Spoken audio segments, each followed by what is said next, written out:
Hi folks, this is Don Meissner with the North Country Fishing Report. You know, we've heard an awful lot about forward-facing sonar, and I've done several different reports about that because it really is affecting fishing. But it's even come more into play recently because a lot of the tournaments, these big national tournaments in particular, but even some of the smaller ones, are being affected by the amount of people that are actually enrolling in them because the impact of forward-facing sonar. Number one, if you wonder what it is, it's another device that allows you to be able to see the fish right in front of your boat on the screen that you have, which is part of this system.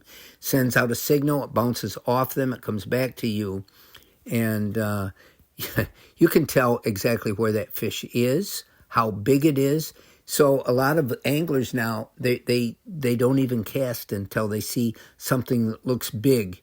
And it affects everything.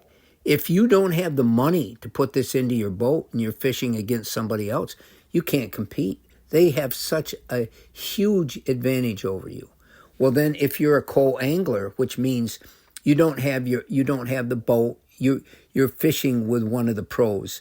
And so in that case, no matter whether the people have forward-facing sonar or not, co-anglers have to fish in the back of the boat. They don't really get a say of where the boat goes, what pool you choose, or whatever. They don't have to pay near as much to enter.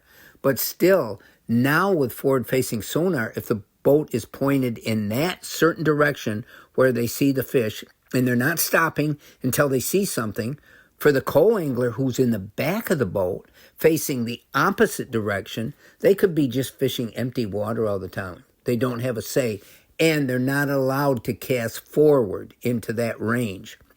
So the effect it's having is a lot of these tournaments are losing co-anglers, and therefore the numbers of entrants into the tournaments is less than it would have been.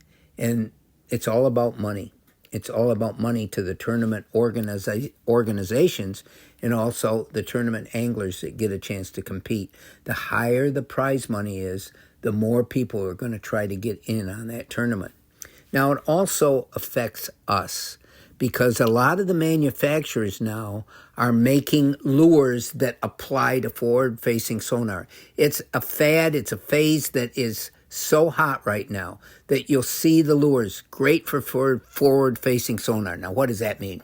It means what those lures are made of, the components, the metal, whatever. It's going to bounce that signal back better than other lures they might use. So why use a lure that isn't going to show me the same? They're going to buy the lures these manufacturers are putting out under the name of forward-facing sonar. It's a big deal.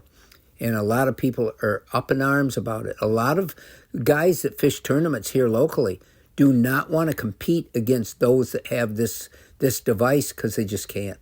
They don't have a chance to cast to where the fish are.